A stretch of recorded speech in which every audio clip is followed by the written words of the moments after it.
Hello everyone, this are Parik. Welcome to Runway Classes. तो अपना second chapter चल रहा था। देखो, सेकंड चैप्टर का नाम है भोजन या घटक। तो इसमें मैंने ऑलमोस्ट सारी चीज़ें करवा दी थी, बस कुछ चीज़ें रही है। तो देखो, यहाँ पे हमने टेस्ट वगैरह कर लिए थे। ये मंड का परीक्षण वगैरह कर लिया था, इसके बारे में विस्तार से बता दिया है मैंने। और प्रोटीन बता दिया है, वशांक का परीक्षण भी बता दिया है। फिर अपने आगे जो है कुछ टाइप्स चले थे कार्बोहाइड्रेट किस किस से, जो हमारे खाने के जो पदार्थ होते हैं, भोजन जिनसे हम ग्रहण करते हैं, जो सब्जियां वगैरह होती है या जो खाद्य पदार्थ होते हैं, उनमें किन किन में वसा पाई जाती है, किन किन में प्रोटीन पाया जाता है, किन किन में कार्बोहाइड्रेट पाया जाता है और किन किन में खनिज लवण पाया जाता है। उन सब चीज़ों के बारे में बात कर लेती।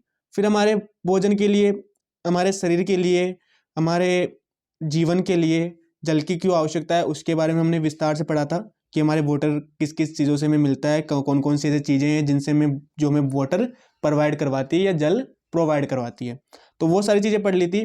फिर उसके बाद में आहारी रेशों के बारे में, इनके बारे में पढ़ लिया था। चलो, अब आगे जो है हम लोग पढ़ेंगे संतुलित भोजन या बैलेंस डाइट के बारे में पढ़ेंगे। मतलब जो हमारे संतुलित भोजन होता है, कौन कौन सा भोजन है जो हमारे बॉडी के लिए आवश्यक होता है, उसके बारे में पढ़ेंगे। तो संतुलित भोजन के बारे में देखो देखो यहाँ से स्टार्ट करते हैं। सामान्य पूरे दिन में जो कुछ भी खाते हैं उसे आहार कहते हैं। ये आहार की डेफिनेशन है कि सामान्यतः हम जो भी पूरे दिन में जो भी कंज्यूम करते हैं या जो चीज़ खाते हैं, उन्हें क्या बोलते हैं? आहार बोलते हैं। तो यह आहार की डेफिनेशन है। आगे देखो, हमारे शरीर की वृद्धि और अच्छे स्वास्थ्य को बनाए रखने के लिए हमारे आहार में वे सभी पोषक तत्व उचित मात्रा में होने चाहिए जिनकी हमारे शरीर को आवश्यकता है।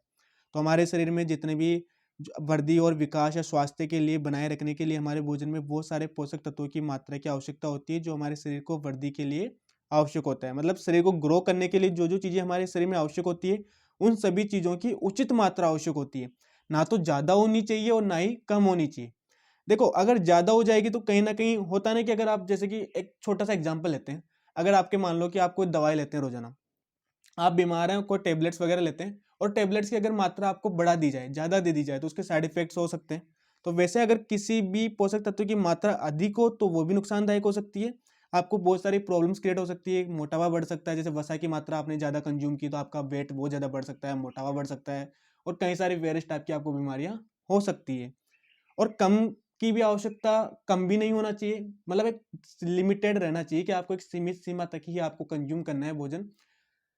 देखो, अगर कम हो गया तो आप कहीं ना कहीं बीमारियों से ग्रसित हो सकते हैं। और लंबे टाइम तक अगर कोई भी ऐसा पदार्थ या कोई भी ऐसा पोषक तत्व जो हमारी बॉडी के लिए आवश्यक है, और लंबे टाइम तक, यानी कि लंबे टाइम तक अगर हमारे बॉडी के लिए, बॉडी में हमने कंज्यूम नहीं किया उसको, जैसे कि प्रोटीन को कंज्यूम नहीं किया या वसा को कंज्यूम नहीं किया, तो हम ऐसे बुरी कंडीशन में आ जाएंगे या ऐसे बुरे दौर में आ जाएंगे, हमारी बॉडी इतनी वीक हो जाएगी कि हम चल फिर भी नहीं पाएंगे।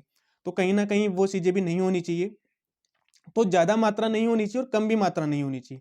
ज़्यादा मात्रा हमारे वेरियस टाइप की बीमारियां उपलब्ध कर सकती है, बीमारियां हो सकती है हमारे सब बॉडी में, और कम हो जाएगी तो हमें चलने फिरने में या हम बहुत ज़्यादा वीक हो जाएंगे, और एक लंबे समय तक किसी भी पोषक तत्व की कमी होने से कोई ना कोई रोग हमें हो सकता है।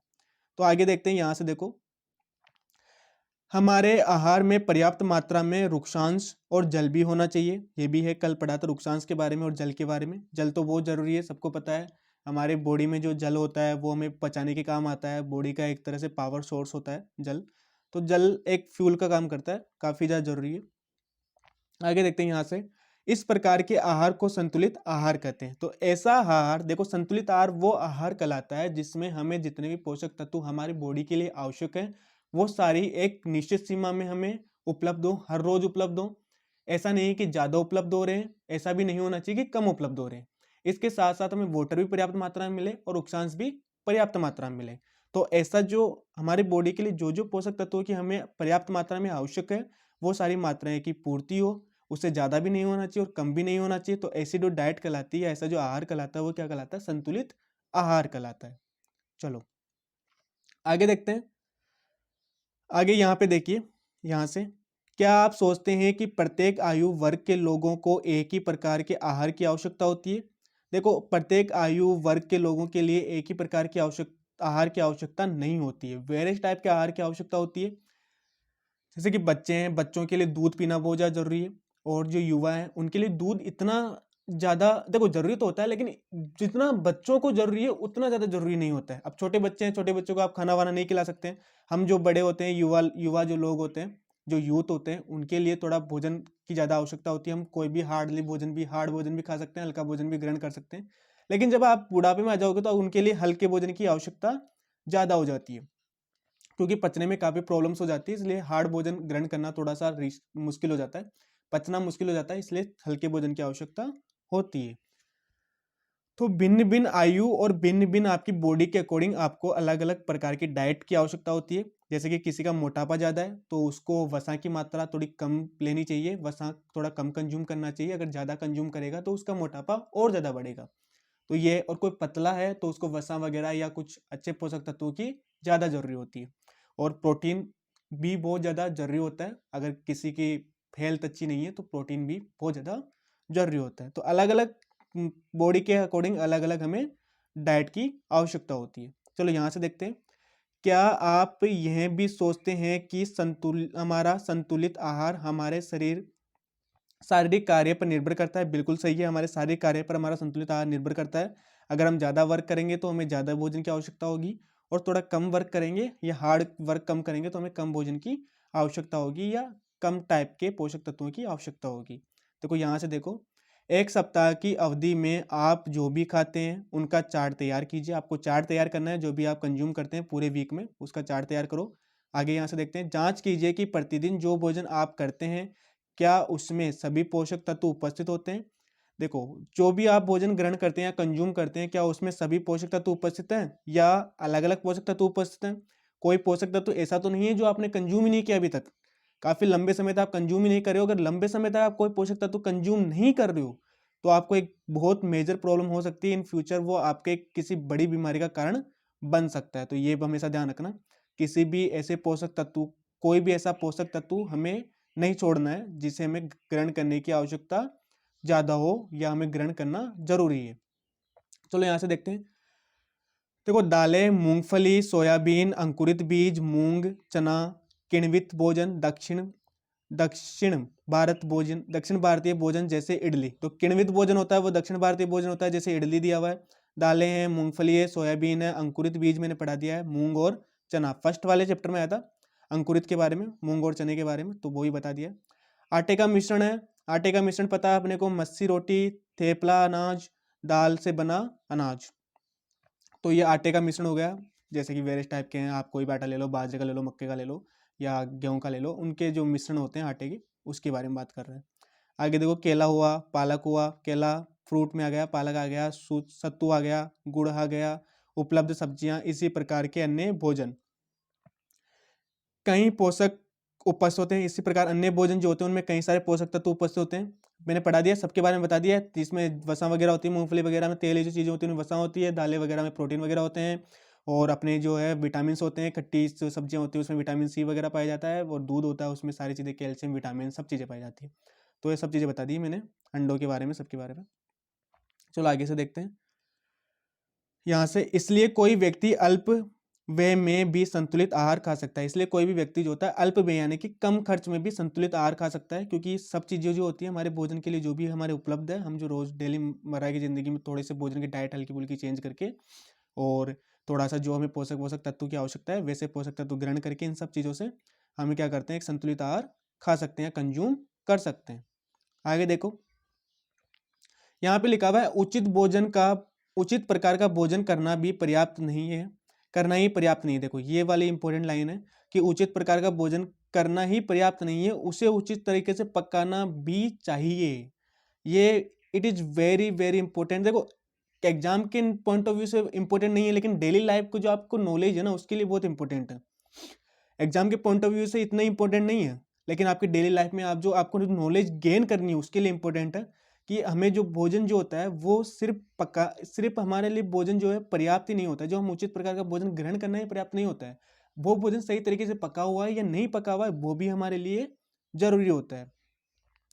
ताकि इसके, देखो आगे देखते हैं, ताकि इसके पोषक तत्व पोषक तत्व नष्ट न हो जाए। क्या आप जानते हैं कि पकते समय कुछ पोषक तत्व नष्ट हो जाते हैं? बिल्कुल सही है। अगर आप किसी भी भोजन को ज़्यादा पका रहे हो, तेज पकाते हो, तो उसके विटामिन नष्ट हो जाते हैं। छिलके हटा देते हो तो छिलकों में भी आपके विटामिन नष्ट हो जाते हैं। और विटामिन सी ऐसा विटामिन होता है, अगर आपने थोड़ा सा भी बॉयल किया ना, थोड़ा सा भी, हल्का सा भी, अगर विटामिन सी ऐसा विटामिन होता है, अगर आपने थोड़ा सा भी बॉयल किया किसी भी विटामिन सी से, जिस चीज़ में विटामिन सी है, तो विटामिन सी कहीं ना कहीं ब्रेक हो जाता है। तो विटामिन सी का भी विशेष ध्यान रखना पड़ता है। बाकी देखो यहाँ से, देखो हम लोग कई बार छिलके उतार कर खाते हैं, तो फल सब्जियों को छिलके उतार कर खाते हैं, तो ऐसा देखो यहाँ पे पढ़ लेते हैं पहले। छिलका उतार कर यदि सब्जियों और फलों को धोया जाता है तो संभव है कि उनके विटामिन नष्ट हो जाए। देखो, संभवतः ऐसा होता है कि अगर आपने किसी भी फल या सब्जी का छिलका उतारा और उसे धोया और फिर खाया, तो इसका मतलब है कि उसका विटामिन नष्ट हो गया। तो छिलका में बहुत सारे विटामिन होते हैं, इसलिए छिलका उतार कर नहीं खाना चाहिए। छिलके के साथ कोई भी आपको फ्रूट कंज्यूम करना है, फ्रूट तो छिलके के साथ कंज्यूम करना है, छिलके के बिना कंज्यूम नहीं करना है। आगे देखो यहाँ से, सब्जियों और फलों की त्वचा में कई महत्वपूर्ण विटामिन या खनिज लवण होते हैं। चावल और दालों को बार बार धोने से उसमें उपस्थित विटामिन और कुछ खनिज लवण अलग हो सकते हैं। देखो, अगर अपने चावल और खनिज लवण, अगर उसको बार बार धोया, बार बार उनको वॉश किया, तो ऐसा हो सकता है कि उसके कुछ खनिज लवण नष्ट हो जाए, ब्रेक हो सकते हैं, टूट सकते हैं, नष्ट हो सकते हैं, तो ये आपको हानि पहुंचा सकते हैं। इसलिए खाने बनाते समय थोड़ा ध्यान रखने की जरूरत है। आगे यहाँ से देखो, हम सभी जानते हैं कि पकाने से भोजन का स्वाद बढ़ता है और इसे पचाने में आसानी होती है। इसके साथ साथ पकाने में कुछ पोषक तत्वों की हानि हो सकती है। यदि भोजन पकाने में अधिक जल का उपयोग किया जाता है तो बाद में उसे फेंक दिया जाता है, तो कई लाभदायक प्रोटीन तथा खनिज लवण की हानि हो जाती है।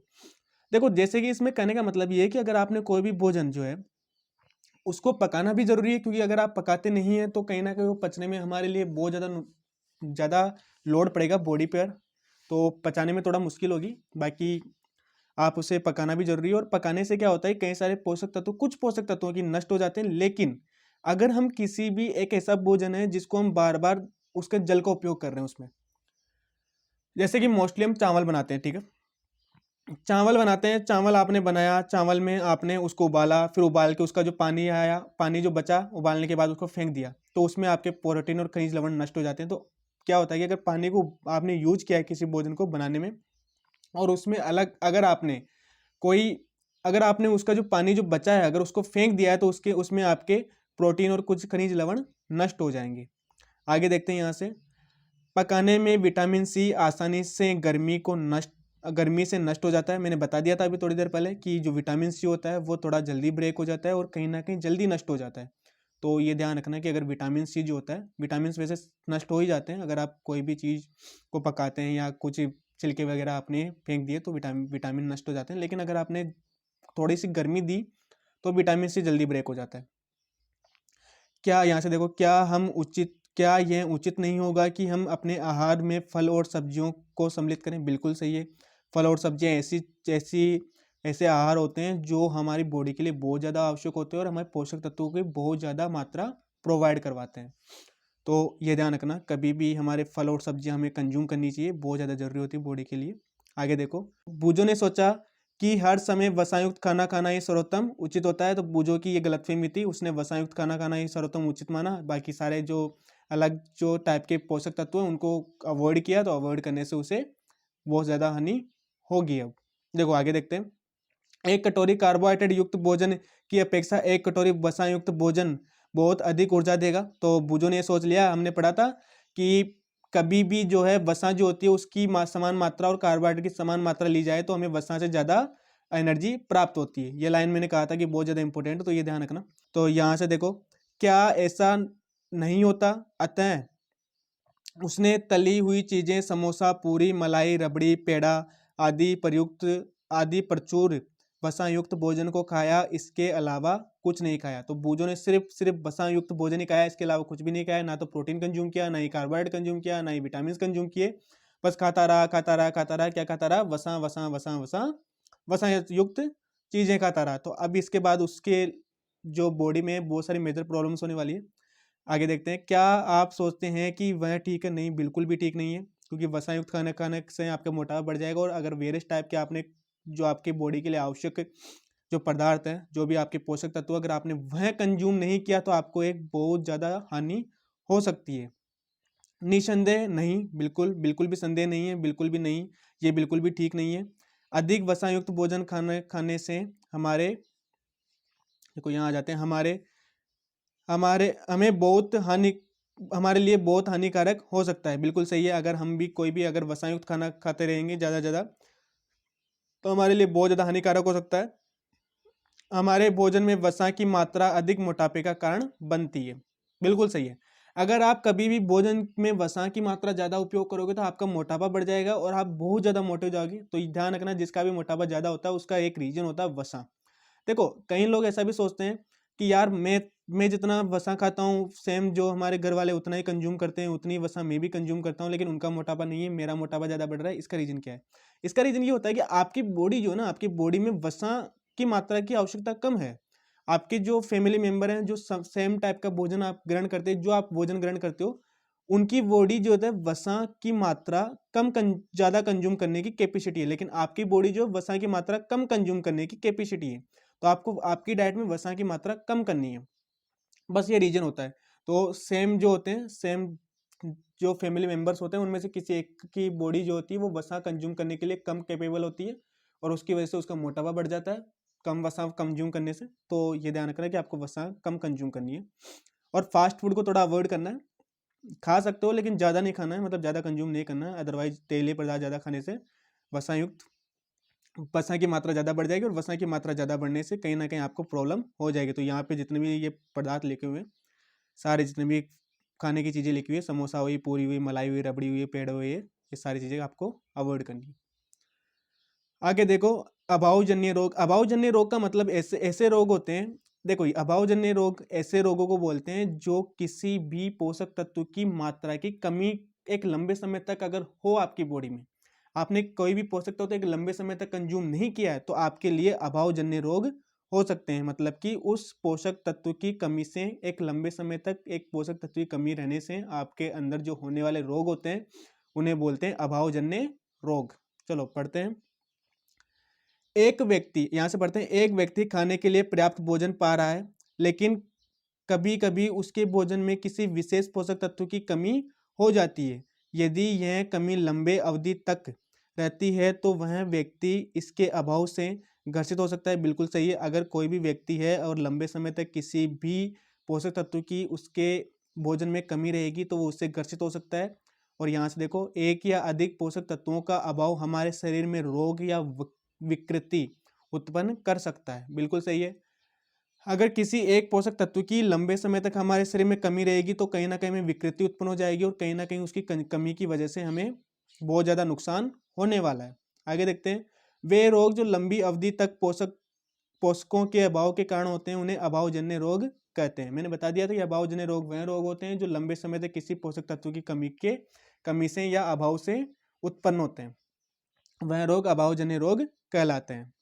आगे देखो यहाँ से, यदि कोई व्यक्ति अपने भोजन में पर्याप्त प्रोटीन नहीं ले रहा है तो उसे कुछ रोग हो सकते हैं। बिल्कुल सही है, अगर कोई भी व्यक्ति है पर्याप्त मात्रा में प्रोटीन नहीं ले रहा है तो उसे कहीं ना कहीं कुछ रोग हो सकते हैं।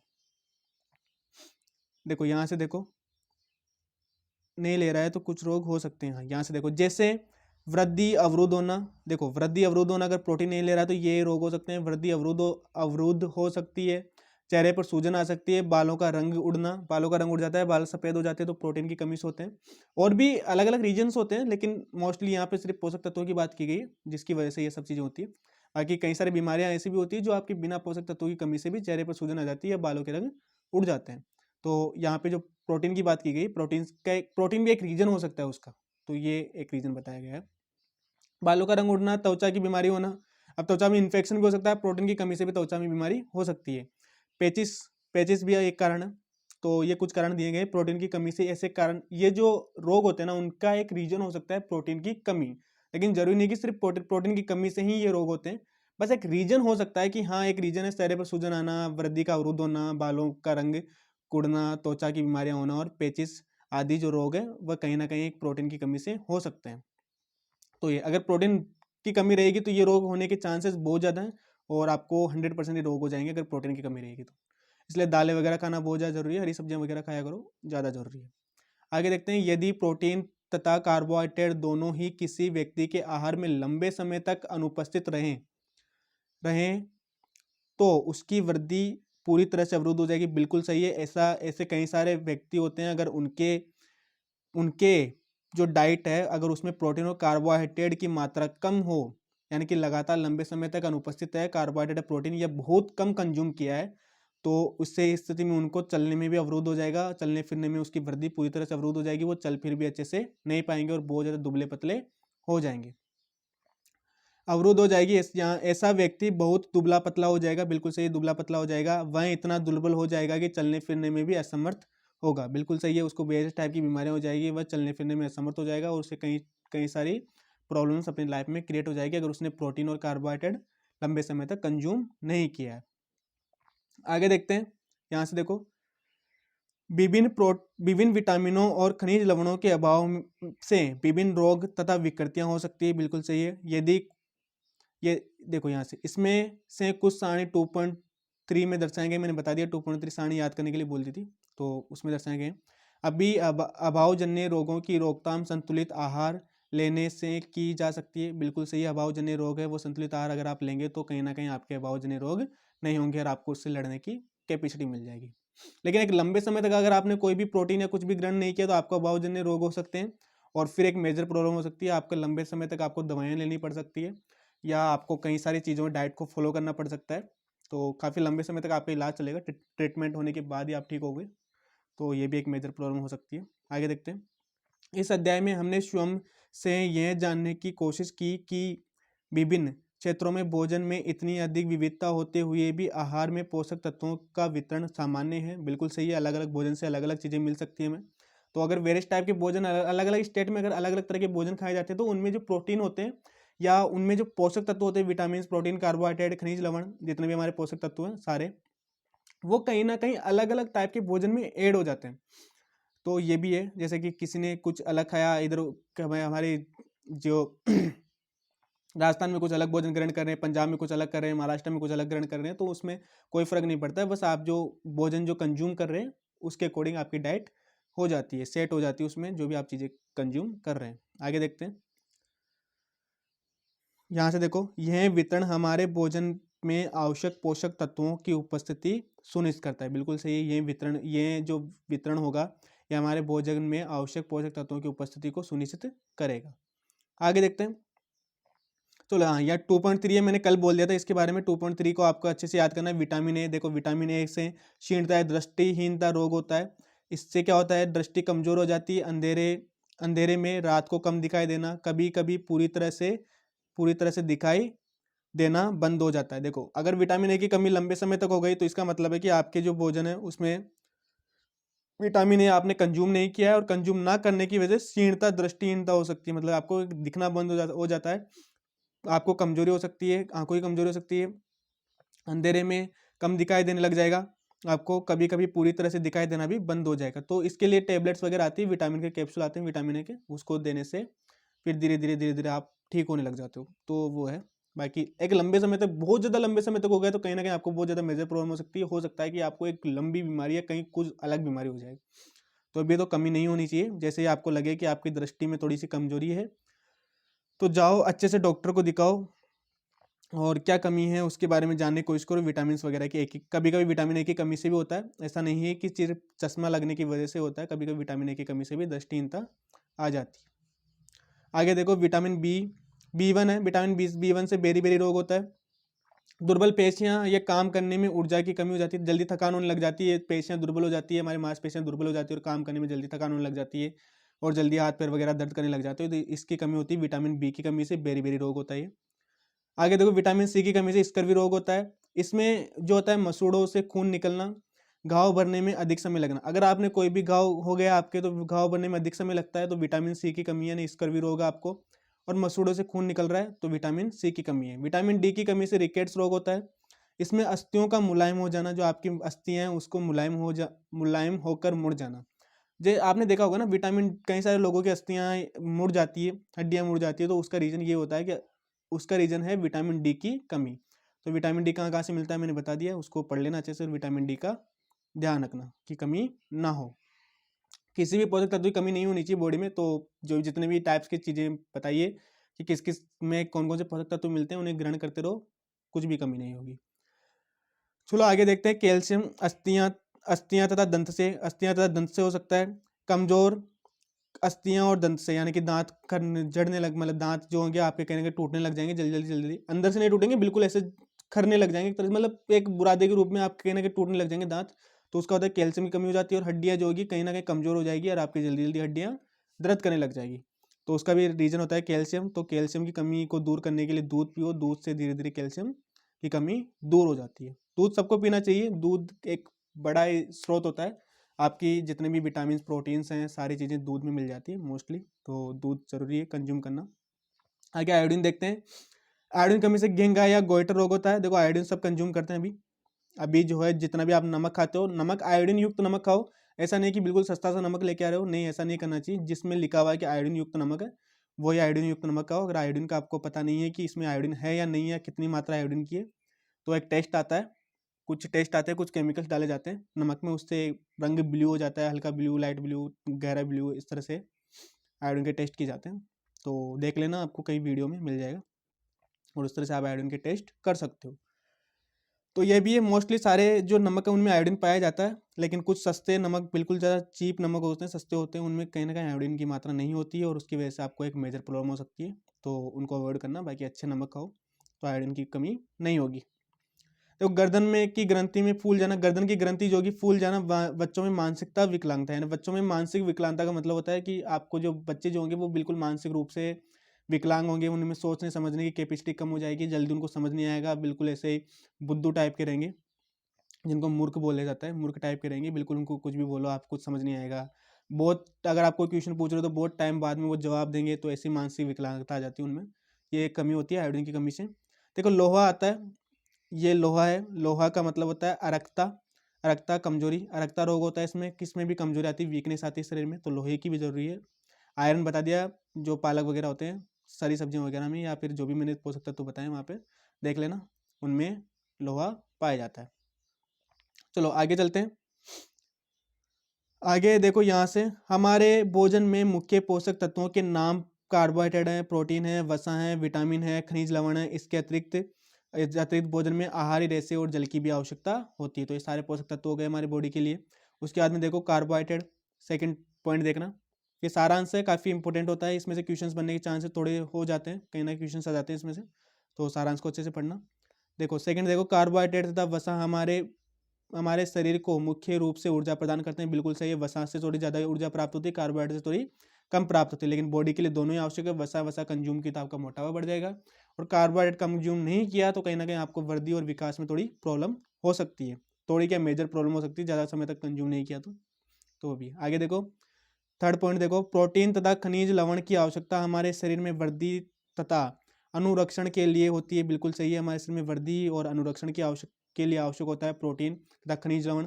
तो प्रोटीन और खनिज लवण कंज्यूम करना भी बहुत ज़्यादा जरूरी है बॉडी के लिए। आगे देखो विटामिन हमारे शरीर में रोगों से रक्षा करने में सहायता करता है, बिल्कुल सही। विटामिन हमारे शरीर में जो रोग होते हैं उससे रक्षा करने में सहायता होता है, तो विटामिन हमारे शरीर के लिए बहुत ज़्यादा जरूरी है। आगे देखते हैं पॉइंट, संतुलित आहार में हमारे शरीर के लिए आवश्यक पोषक तत्वों तथा पर्याप्त वृक्षांशों और जल की उचित मात्रा की उपस्थिति होती है। तो हमारे शरीर में अगर कोई भी पोषक तत्व है, उसमें आवश्यक पोषक तत्व, सभी पोषक तत्वों तथा पर्याप्त, सही है कि आवश्यक पोषक तत्व भी हमारे शरीर के लिए आवश्यक होता है, और हमारे लिए जल और वृक्षांश भी आवश्यक होता है।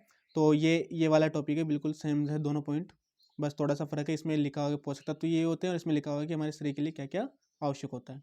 आगे ये वाला पॉइंट देखते हैं, हमारे शरीर में लंबी अवधि तक एक या एक से अधिक पोषक तत्वों की न्यूनता से विशिष्ट रोग अथवा विकार उत्पन्न हो सकता है। ये हमने पढ़ लिया था कि हमारे शरीर में कोई भी अगर पोषक तत्व की एक लंबे समय तक कमी हो, या लंबे समय तक हमने कंज्यूम नहीं किया हो, तो एक हो सकता है कि हमें एक मेजर प्रॉब्लम हो जाए या कोई रोग हो जाए।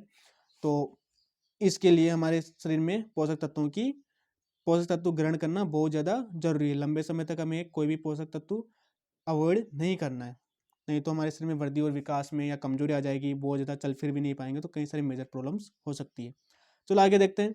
आगे ये कंप्लीट हो गया है चैप्टर, तो ये अपना चैप्टर कंप्लीट हो गया है, उसके कुछ सारांश वगैरह बता देंगे, बता दिया वैसे मैंने सारे सारांश वगैरह सब कुछ अच्छे से पढ़ा है, तो अच्छे से पढ़ लेना। आगे फिर हमारा थर्ड चैप्टर चलेगा। देखो थर्ड चैप्टर है तंतु से वस्त्र तक।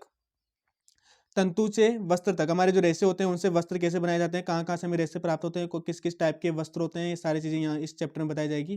तंतु किसे कहते हैं, रेशे किसे कहते हैं, वस्त्र वगैरह क्या होते हैं, पादपों से कौन कौन से हमें तंतु मिलते हैं, जूट वगैरह वगैरह जितने भी हैं, जूट हुआ, सिल्क हुआ, सारी चीज़ें बताई जाएगी इसमें। और मैन मेड कौन कौन से होते हैं, और जो हमें प्रकृति से मिलते हैं वो कौन कौन से रेशे होते हैं, तो ये सारी चीज़ें बताई जाएगी। चलो हमारा ये चैप्टर खत्म हो गया आज, और फर्स्ट चैप्टर हमने पढ़ लिया है, सेकंड चैप्टर पढ़ लिया है, और थर्ड चैप्टर चलेगा अब।